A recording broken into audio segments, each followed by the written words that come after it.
Bonjour à tous et bienvenue dans le premier épisode de Trans et Ordinaire.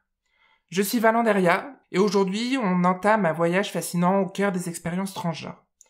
Le podcast a pour objectif de partager des récits authentiques et de créer un espace inclusif et d'encourager la compréhension mutuelle. Dans l'épisode d'aujourd'hui, donc qui est le premier épisode, j'ai le plaisir d'accueillir Andrea, donc une personne extraordinaire qui a tout de suite accepté, et généreusement même, de participer à ce podcast.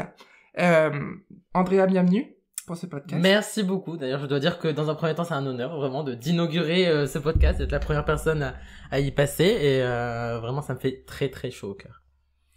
Merci à toi surtout d'avoir accepté aussi rapidement, parce que quand même, pour la petite anecdote, c'est que j'avais contacté quelqu'un d'autre qui m'a dit écoute, je me sens pas, mais j'ai quelqu'un. Donc, Andrea qui m'a tout de suite envoyé un message en disant mais carrément. Je n'attendais que ça, en fait. Ouais, je suis partante. C'est mon heure de gloire. Et donc, du coup, pour commencer, je vais laisser Andrea se présenter. Donc, ce sera vraiment son récit personnel, son vécu, comme on sait qu'une transition, en fait, elle est unique. Peu importe qui on est, peu importe ce qu'on fait, peu importe si la transition, elle est que sociale, médicamenteuse, etc., etc. Enfin, elle reste vraiment unique. Et là, vraiment, l'objectif, c'est d'avoir ces récits personnels et individuels, en tout cas. Donc, moi, pour ma part, je suis une femme trans. Donc, j'ai entamé une transition de genre vers le genre féminin à l'âge de 18 ans, exactement. Je me définis, c'est un peu complexe. J'ai un parcours assez atypique parce que je me définis à la fois comme une femme trans et une personne non binaire. Parce que j'ai toujours eu ce détachement vis-à-vis de l'identité trans. J'ai beau m'identifier énormément à, en tout cas, l'étiquette femme, c'est quelque chose qui résonne beaucoup en moi et c'est comme ça que je me suis toujours identifié. Pour autant, j'ai une forme de détachement vis-à-vis de l'idéal cisgenre.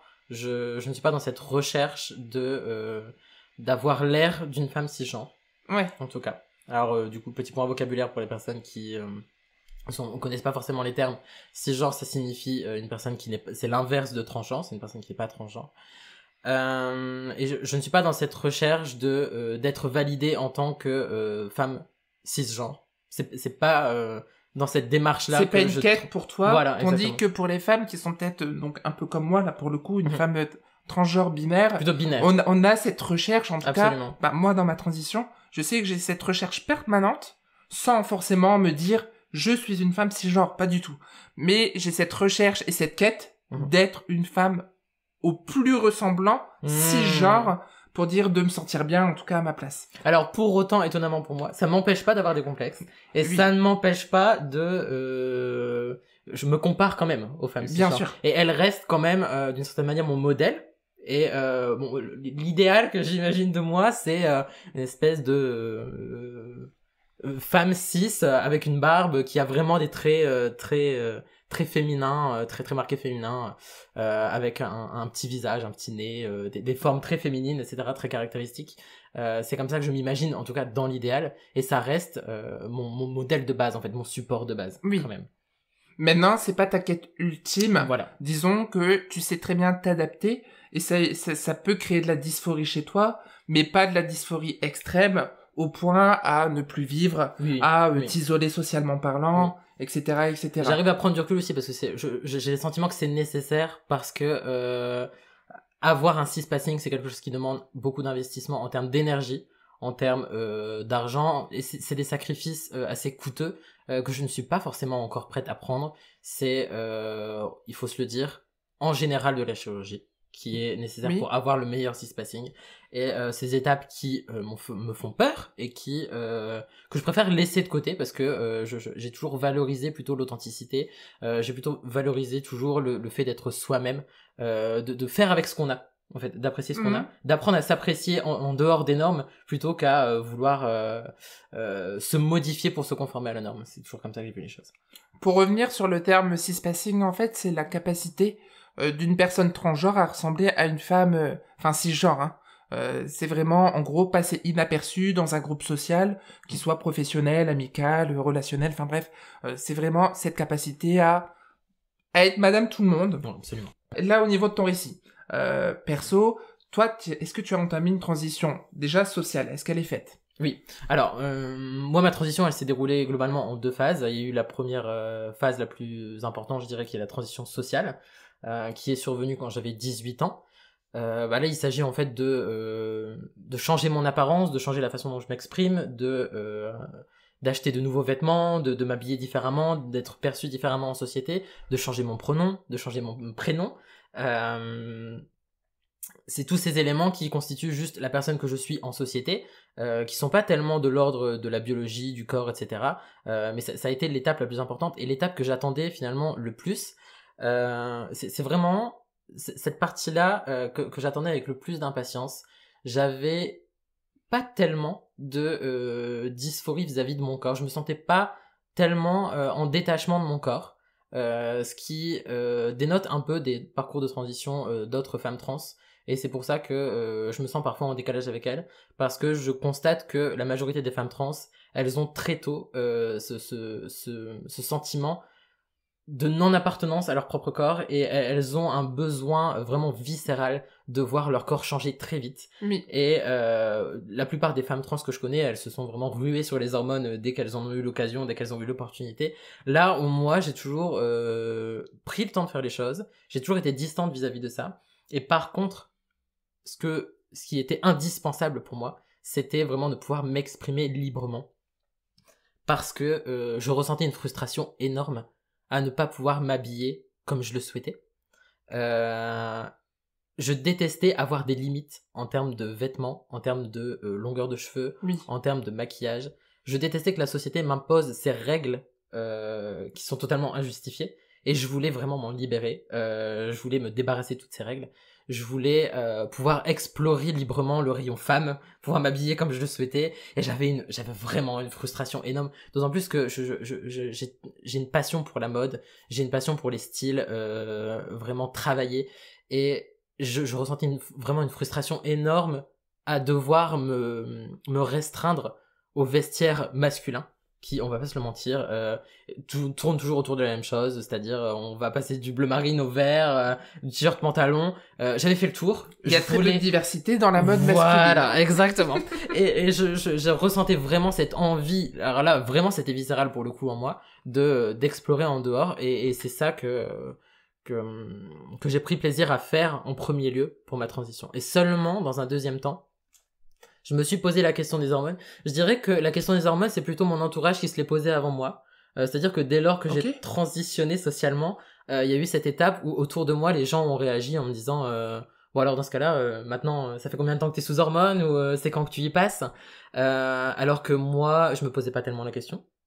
Ou quand je me posais la question, je savais pas vraiment si j'en avais envie, si j'en avais besoin. Okay. Et là où, pour mon entourage, c'était l'étape suivante. Parce que je pense que c'est dans la représentation. Disons que c'est dans l'esprit commun. Oui, c'est ça. Dans l'esprit commun, une femme trans voilà, c'est ça. A forcément des hormones. Exactement. Et c'est pour ça que je précise à chaque fois dans mes vidéos, que ce soit sur YouTube ou etc., que une transition médicale n'est pas obligatoire. Absolument. Elle peut être que sociale. Absolument, totalement. Et donc ça n'invalide pas le fait d'être une femme. Exactement. Voilà. Et pour toi, du coup, est-ce que si t'aurais pas eu l'avis de peut-être de ta famille, t'aurais déjà commencé les hormones? Je me suis posé longtemps la question de si je passe l'étape de choisir de prendre des hormones, est-ce que je le fais pour moi ou est-ce que je le fais pour les autres? Et ça, je pense que ça a aussi retardé un peu le processus, parce que je voulais absolument que si je fasse ce choix, le faire absolument pour moi-même. Bien sûr. Et ça a mis du temps à déconstruire. Et du coup, les hormones, tu les as depuis quand, toi? Donc, 2 ans après le début de ma transition sociale, j'ai commencé un traitement hormonal. Là, ça fait du coup au total près de 3 ans que je suis hormonée. Ok. Et c'est quoi ton traitement, la posologie Exactement, je suis sous estradiol, donc je prends exactement 3 pompes d'estradiol par jour d'Estrava, et j'ai un bloqueur de testostérone aussi, c'est la bicalutamide, que je recommande énormément si il y a d'autres femmes trans qui écoutent ce podcast. C'est un super bloqueur qui n'a pas trop de mauvais effets sur la santé, parce que les bloqueurs... on le sait, pas avoir des effets mitigés sur le long terme. On se souvient de Drucker, hein, exactement. qui a été le médicament de prédilection et qui a été enlevé du jour au lendemain parce que ils ont remarqué les effets secondaires de ce médicament. Hein. Absolument, et très efficace, en plus de la bicalutamide. Voilà, et je suis on ne peut plus heureuse maintenant que j'ai entamé mon traitement hormonal. Je vois mon corps changer. En fait, c'est graduellement... En fait, les changements sont continus de mois en mois. Et il y a quelque chose de vraiment magique derrière ce processus de seconde puberté. Parce que, d'une certaine manière, j'ai le sentiment que ça n'en finit jamais. Et que chaque mois, je suis un peu plus contente de voir mon corps changer. Et ça, c'est vraiment quelque chose qui est réconfortant. Oui. Vraiment. Et qui, je peux le dire aujourd'hui, qui m'a changé la vie. J'en avais vraiment besoin, au fond de moi. Ça m'a mis du temps à le comprendre, et c'est très bien. Et je suis très contente d'avoir pris le temps de peser le pour et le contre. Mais maintenant, je ne pourrais plus m'en passer. Vraiment. Mais ce que tu dis là, ça me fait vraiment penser à... On a eu une discussion un peu en off sur comment avoir une bonne transition. Alors, je le mets entre guillemets, évidemment, mais comment... Peut-être un effet ou une raison pour laquelle ça peut bien se passer, c'est de prendre le temps. Parce que ce soit moi ou toi, enfin, on capte bien que on a pris le temps de réfléchir, de peser les choses. Moi, par exemple, j'ai attendu 5 ans. Hein. Du coup, ça fait 5 ans que je suis hormonée, je n'ai encore aucune opération, mais comme les hormones peuvent agir pendant 5 ans, je me suis dit, attends 5 ans, et après tu verras. Et c'est là où, justement, je me dis, je verrai après avec les autres, parce qu'il y a déjà 2 autres personnes qui sont... sur le coude en tout cas pour faire ce podcast, qui ont un parcours totalement différent du nôtre, en tout cas en termes de patience. Il y en a qui ont été plus rapides, à partir du moment où t'as l'argent, bah ça peut être hyper rapide, hein. Et où t'es dans une situation favorisante qui permet la transition dans l'immédiat. Et déjà avec le peu de discussions que j'ai eu, c'est totalement différent. Alors moi, pour le coup, je suis très impulsive en général dans la vie, et très impatiente. Et j'ai eu ce besoin, en tout cas en ce qui concerne la transition sociale, de faire les choses très vite, vraiment. Ouais. Et ça a été très rapide, et je l'ai imposé vraiment à mon entourage assez fermement. Et pour autant, oui, ce qui est, en fait, la transition médicale pour moi, c'était plutôt une question de conformation à la norme, et j'avais besoin de prendre ce temps pour moi, d'évaluer à quel point est-ce que j'en ressentais vraiment le besoin, ou à quel point est-ce que c'était juste une question de être normal et passer pour rentrer dans la norme, en fait. Donc c'est pour ça que t'as tout ciblé d'abord sur la rapidité de la sociale, la transition sociale, c'est ça. Pour après partir... C'est ça. Aussi, quand j'étais adolescente, enfin c'était à l'époque où j'avais 18 ans plus ou moins, c'était une période où mon corps était un peu une non-question. Je fermais un peu les yeux là-dessus, d'une certaine manière, et je pense que c'était une façon de me protéger aussi moi-même. Et maintenant, je me rends compte qu'avec du recul, je déteste aujourd'hui le corps que j'avais à l'époque. Et ça me paraît absolument lunaire de penser que j'ai eu ce corps dans une autre vie. Enfin, dans une autre vie, il y a encore quelques années, hein, il n'y a pas si longtemps que ça, mais ça me paraît être dans une autre vie. Je m'épanouis maintenant dans mon nouveau corps, c'est une très bonne chose. Oui, carrément. Je pense que ça, on l'a tous vécu. Ce moment où on se dit, j'ai eu ce corps et j'étais comme ça. J'ai été comme ça. J'ai vraiment été comme ça. Oui. C'est très perturbant. Oui. Ça donne le vertige. Le truc, c'est qu'on sait que c'est nous. Ça a été nous, en tout cas. Ouais. Ça a été une réalité biologique, physique, concrète. Et quand tu fais... moi, je sais que j'ai fait des comparatifs année par année. Je sais pas si t'as fait ça. Bien sûr. Moi, j'ai fait ça... Et en même temps, je pose la question, mais évidemment, on a tout fait. Et chaque année, c'est la période de Noël. Hein. Je me prenais en photo. La première année, parce que moi, j'ai commencé le 25 octobre 2018, mes hormones. Donc, le 24 décembre 2018, une photo. 2019, 2020, 2021, etc. Et j'ai fait un pêle-mêle, et là, tu te prends une claque. Oui. Mais on se rend même pas compte, et c'est ce que je me suis toujours demandé, c'est notre famille à nous. Alors je sais pas si toi t'as posé la question à ta famille, comment vous avez vu mon évolution? J'en parle à mon entourage, mais en général, je vois plus les changements moi que les personnes extérieures. Parce que je pense que je fais un hyper focus dessus. Je vois des détails qui font pas tellement attention. Je pense qu'ils me perçoivent comme un ensemble, enfin une personne de loin. C'est Andrea, c'est une identité. Mais pour autant, ils vont pas aller regarder les petits détails, à quel point mes joues ont gonflé. Ils vont remarquer peut-être sur le long terme, se dire ah bah Andrea, j'ai l'impression qu'elle a pris des formes quand même. Mais pour autant, ils vont pas cibler les détails que moi je vois et qui sont évidents pour moi.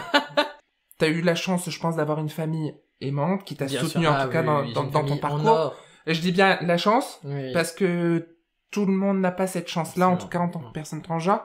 Faut rappeler qu'il y a quand même encore des chiffres ahurissants. En tout cas, je sais pas les chiffres, mais je sais que j'avais entendu dans une étude fin d'année 2023 que les chiffres de jeunes, en tout cas qui allaient au refuge, avaient encore augmenté. Il me semble c'était de 5 ou 6% comparé à l'année 2022. Et l'entourage, on peut dire que c'est vraiment l'élément central d'une transition facilitante, je vais dire, et d'un soutien sur les choses au tout début de parcours où tu te poses énormément de questions. Alors maintenant qu'on a vu voilà, ton parcours, ta transition sociale et médicale, Andrea a une petite particularité, en tout cas, je sais pas si t'aimes bien qu'on l'appelle comme ça, Oui. mais elle a une différence, en tout cas assumée et que je trouve canonissime. À partir du moment où quelque chose est assumé, moi je trouve ça canon. De toute façon, peu importe la différence, je trouve si que ça assumé, donne un charme incroyable exactement à la personne. Et donc je vais laisser Andrea en faire la petite introspection et en parler un petit peu. Je vous donnerai évidemment les réseaux d'Andrea à la fin du podcast et je le mettrai en même temps. Suivez-moi. Il faut faire sa propre promotion. C'est juste pour ça que je fais le podcast en fait. De toute façon, vous aurez absolument toutes les informations, que ce soit les réseaux d'Andrea ou les miens, directement en description du podcast. Qu'il y a d'assez particulier chez moi, c'est que je porte une barbe. Je suis une femme avec une barbe, ou en tout cas plutôt une moustache, parce que étant donné que mon organisme n'a plus vraiment beaucoup de testostérone, il reste plus grand chose de ce qui peut s'assimiler à une barbe. Donc le plus gros, hein, on va pas se mentir, est assez doux, assez transparent. Les poils mettent du temps à pousser, etc. Donc c'est vraiment une barbe pour le coup qui, même sur le plan organique, biologique en tout cas, que moi je n'arrive pas à définir comme une barbe d'homme, parce qu'elle n'est même plus chimiquement attribuable, en tout cas au sexe masculin. Déjà d'une part, et par rapport au fait que t'es plus du tout de testo. Par rapport au fait que j'ai plus de testo. Ok. J'ai vu une différence claire entre ma barbe avant testo et ma barbe après testo. Elle est beaucoup plus fine, elle met beaucoup plus de temps à pousser, etc. Elle est plus claire, il y a plus de trous, etc. C'est une barbe de meuf.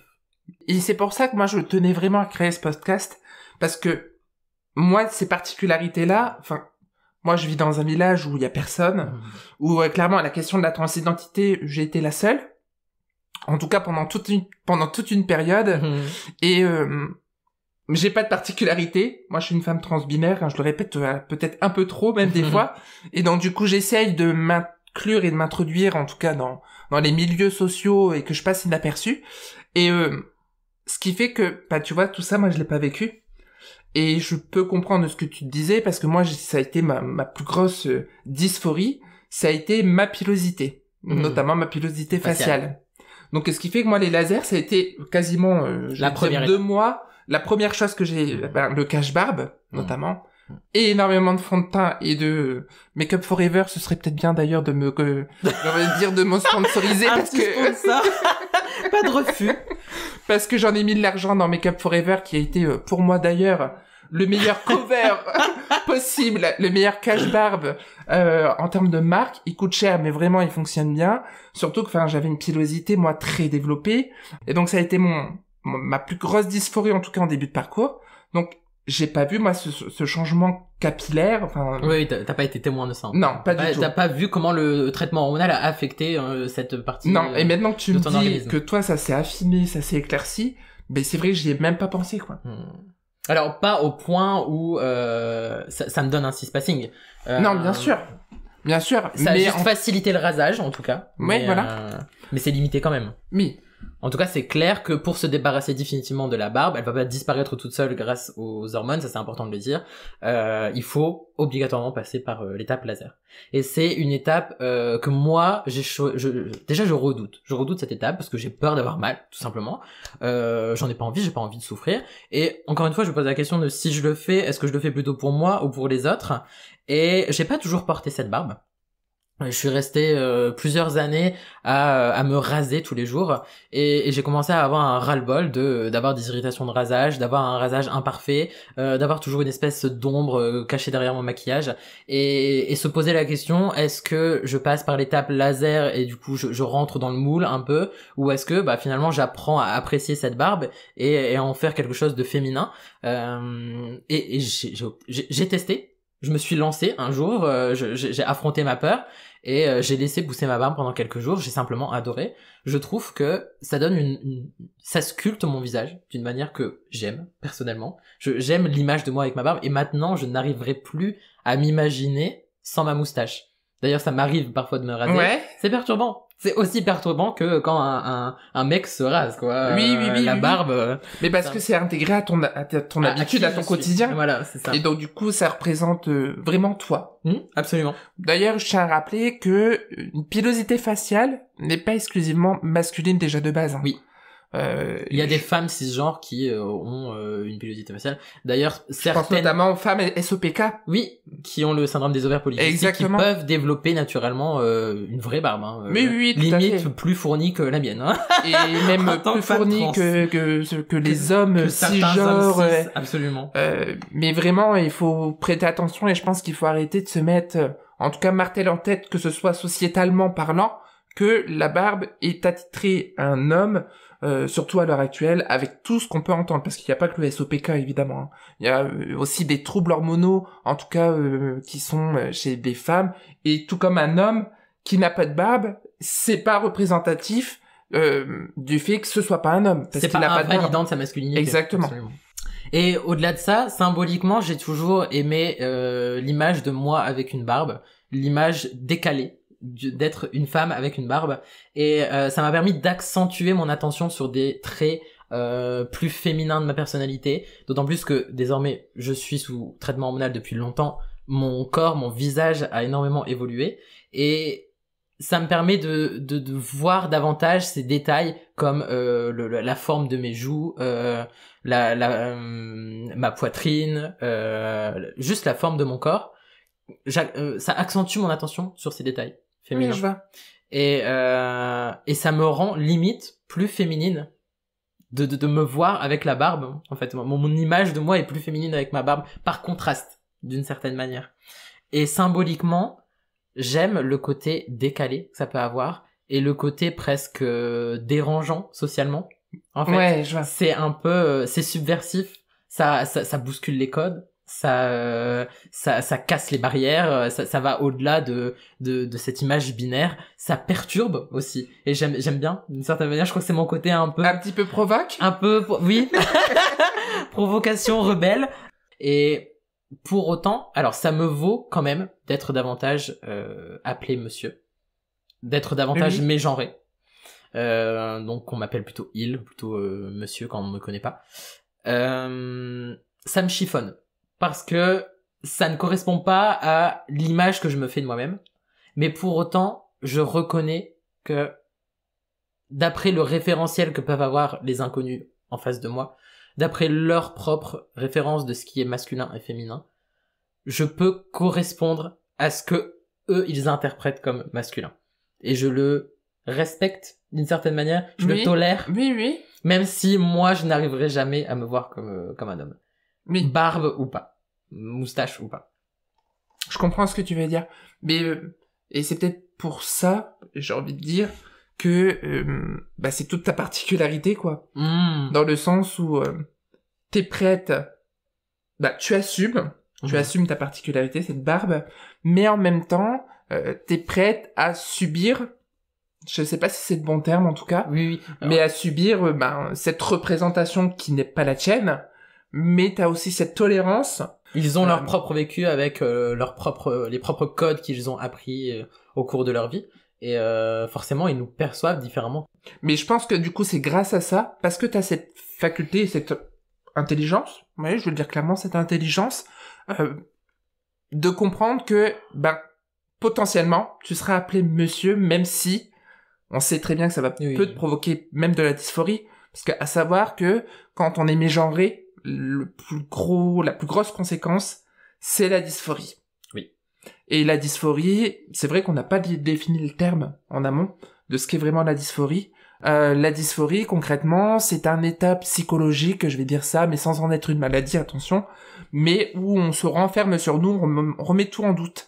Et en fait, l'image qu'on a de nous et qui nous est renvoyée ne correspond pas du tout à ce qu'on est, à ce qu'on pense être.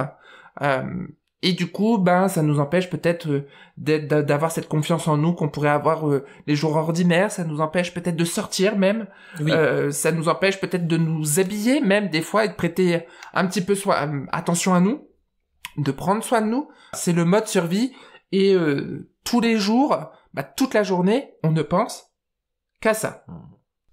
C'est que cette barbe, d'une certaine manière, c'est un renoncement c'est une appropriation de mon corps, c'est me dire la société attend de moi que je m'en débarrasse et que justement je rentre dans cette case de la femme cis, la poupée, vraiment le classique, et moi je veux juste tirer de la fierté de ce qu'est mon corps et de l'histoire qu'il a aussi. C'est aussi célébrer d'une certaine manière le vécu que j'ai. Alors certes, j'aurais préféré ne jamais ressentir les effets de la testostérone sur mon organisme et ne jamais avoir de puberté masculine, ne jamais avoir de barbe qui se développe, ne jamais avoir la voix grave. Pour autant, ce sont des éléments qui font partie de moi. Et cette partie de mon histoire, je pourrais jamais vraiment l'effacer, je pourrais jamais vraiment la supprimer. Et d'une certaine manière, c'est faire honneur au fait que j'ai traversé toutes ces choses, plutôt qu'essayer de les dissimuler ou essayer de m'en débarrasser à tout prix. C'est aussi pour ça que je tiens à ma barbe. Eh bien, tu as du courage. Franchement, t'es grave courageuse de ça parce que faut quand même, le supporter. Le supporter dans le sens où tu sais très bien ce qui peut t'attendre dans la vie de tous les jours. Il faut à la fois le supporter vis-à-vis des autres, c'est-à-dire supporter comment c'est perçu en société, et à la fois le supporter de soi à soi. C'est-à-dire dans les moments d'intimité où juste on est dans la salle de bain, on se regarde dans le miroir, parfois ça peut déranger. Se déranger juste soi-même. Ça c'est plus difficile. Ça c'est plus difficile. Eh bien, bravo. et aussi d'une certaine manière, c'est célébrer le privilège que je ressens à pouvoir être libre de m'exprimer comme je le veux dans mon expression de genre. Parce que clairement, j'ai cette chance, j'ai ce privilège de vivre dans un pays, dans une époque et dans un contexte politique qui me permet d'avoir cette apparence et d'avoir un semblant de vie normale sans qu'on m'interdise quoi que ce soit, sans que les lois m'interdisent juste de vivre, d'exister et d'avoir cette apparence. J'ai quand même un métier, j'ai quand même un semblant de vie normal. Oui, t'as cette protection. Oui, on est protégé juridiquement parlant, légalement parlant, et mais même aussi socialement parlant. Même culturellement parlant, je suis quand même accepté. Il y a quand même cet esprit de tolérance qui est assez plus ou moins omniprésent en France, qu'on peut pas trouver dans tous les pays du monde, et pas par sacrifice, mais en tout cas pour faire honneur à toutes les personnes qui doivent vivre toute leur vie dans le placard. Pour des choses aussi simples que même faire une transition de genre binaire. En fait, certaines personnes ne peuvent même pas juste être homo ouvertement dans certains pays. Rien que pour faire honneur à toutes ces personnes qui doivent subir le placard toute leur vie, je ressens pas une responsabilité parce que je ne me mettrai jamais non plus mon bien-être de côté pour une lutte qui est lointaine pour moi.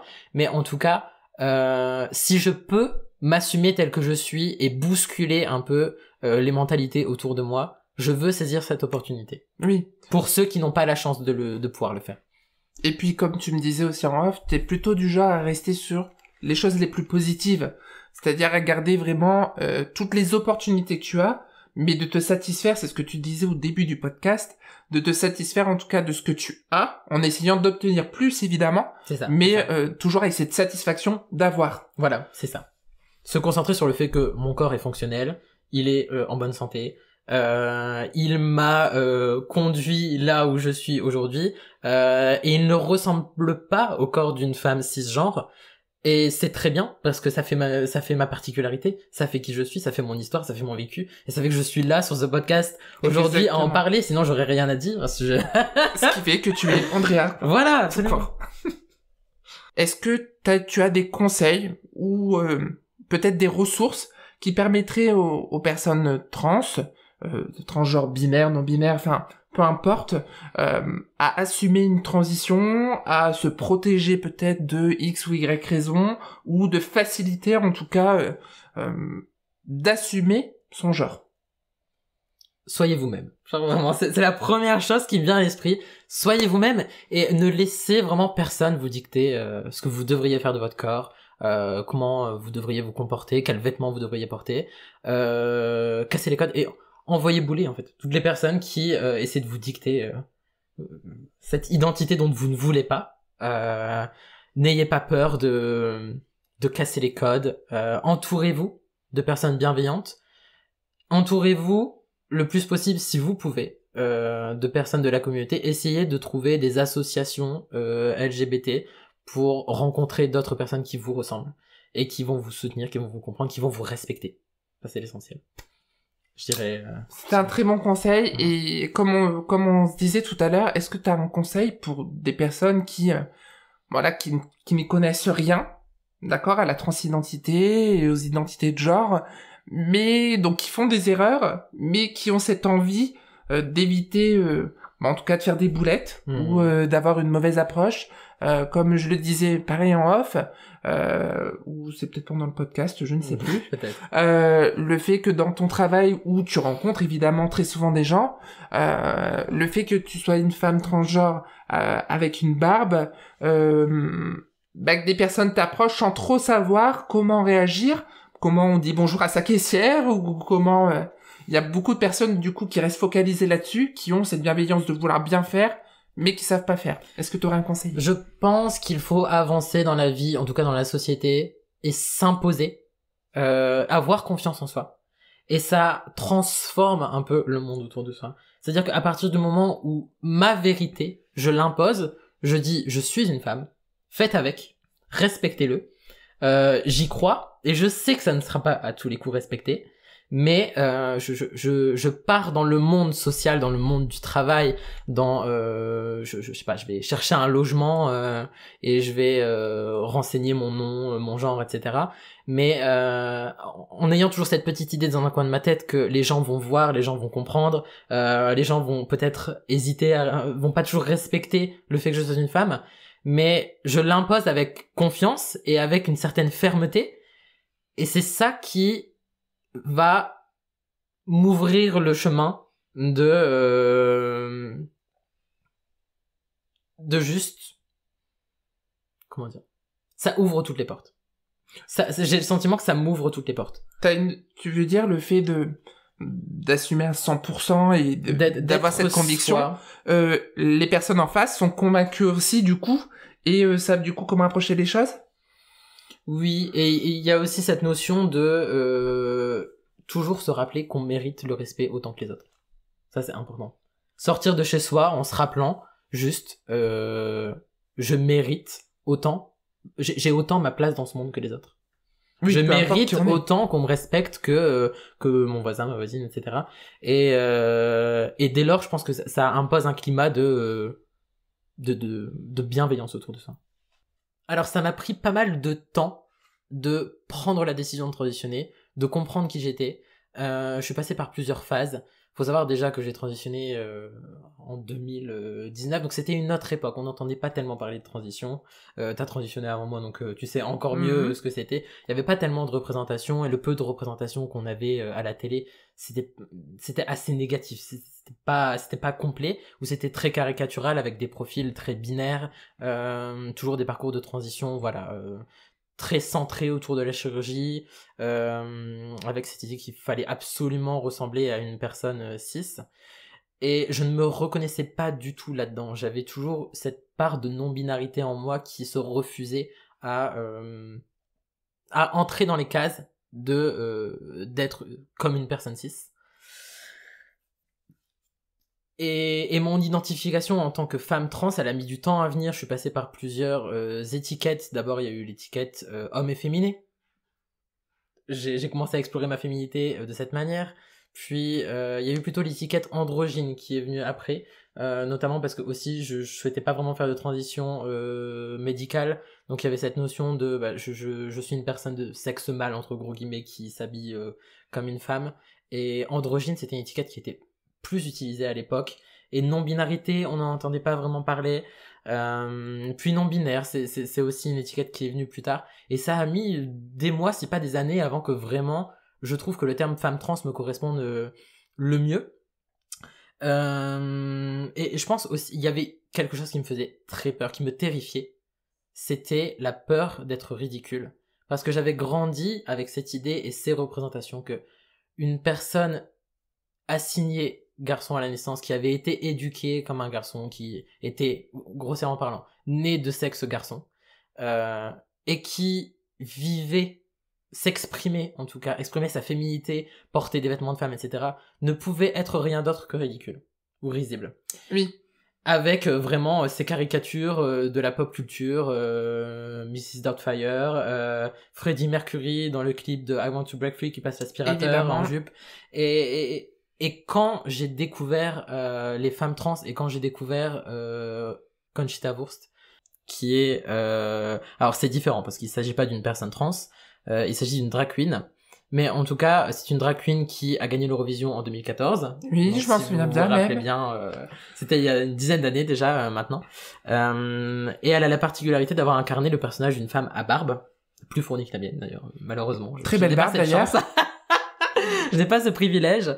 Et j'ai toujours trouvé l'image absolument incroyable de ce personnage, et pas par envie de reproduire, mais simplement ça m'a aidé à m'accepter moi-même en mettant en avant que la féminité, tout en ayant une barbe, c'était pas deux choses contraires. C'était possible. C'était possible. Ouais. C'était une réalité possible. Et que en plus, d'autant plus que maintenant je suis hormoné, j'ai d'autant plus confiance en ma féminité pour laisser de côté le fait que j'ai une barbe.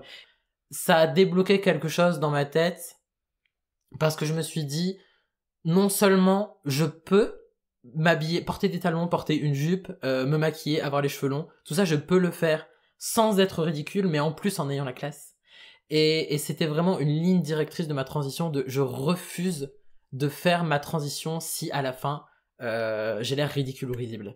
Et j'ai toujours été très ferme avec moi-même, et je pense que je le suis encore et je le serai toute ma vie. Je veux absolument imposer une certaine forme de elle a la classe, quoi. Oui. Et c'est important pour moi, je ne veux pas qu'on rie de moi. Ça arrive assez souvent mais bien sûr. que des gens juste me voient et mon existence ça les fait rire, parce que je crois que les représentations qu'ils ont toujours eues dans leur vie se manifestent à ce moment-là, c'est-à-dire qu'ils se disent mais c'est un sketch ou c'est un gag, il y a une caméra quelque part. Cette femme, cette personne là, elle a des seins et une moustache, je comprends pas, c'est elle est où la blague? Mais je veux vraiment casser ça le plus possible, et je pense que c'est triste, mais c'est ça aussi qui m'a valu d'être respecté et de m'imposer en société. Bien sûr. Bien sûr. Et ça a toujours été très important pour moi. Eh bien, merci beaucoup. Merci infiniment, Andrea, de ta participation du coup au podcast, d'avoir partagé ton histoire, ton expertise avec nous aujourd'hui. Merci à vous aussi, aux auditeurs, de nous rejoindre pour ce premier épisode de Trans et Ordinaire. N'hésitez pas, si vous avez des questions, des commentaires, ou si vous souhaitez aussi partager votre propre histoire, à me contacter via mes réseaux. Généralement, c'est Valenderia ou Valenderia Off. Tous mes réseaux, de toute façon, seront dans la bio. N'hésitez pas à me suivre aussi si vous êtes curieux de savoir à quoi ressemble une femme avec une moustache. Vous avez mon compte Instagram qui est libre. C'est Andrea_Duval, D-U-V-A-L. Voilà, venez me suivre, ça sera sympa. Venez m'envoyer des messages si vous voulez, si vous avez besoin de conseils, de force, si vous connaissez des personnes trans qui sont dans le besoin, n'hésitez pas à venir vers moi, ça me ferait très plaisir. On est vraiment ouverte aux commentaires, aux échanges. Absolument. Même les commentaires, je vais déjà prévenir d'avance, négatifs auront une réponse. Quand même assez drôle. J'aime beaucoup l'humour, et notamment l'humour noir. L'autodérision, je pense que c'est la première base d'une transition, pour dire en tout cas de ne pas trop être touché et impacté. Oui. Mais généralement, à partir du moment où c'est bienveillant, où c'est dans le respect, on a le droit aussi de se poser des questions. On a le droit aussi, comme on disait tout à l'heure, on peut faire des gaffes dans un commentaire. À partir du moment où l'intention n'est pas mauvaise, je pense que tout est entendable. Nous aussi, on peut faire preuve de tolérance. En tout cas, restez à l'écoute pour de nouveaux épisodes, plein d'inspiration et de compréhension. À bientôt. Tiens. C'est parfait. Parfait. Clap de fin.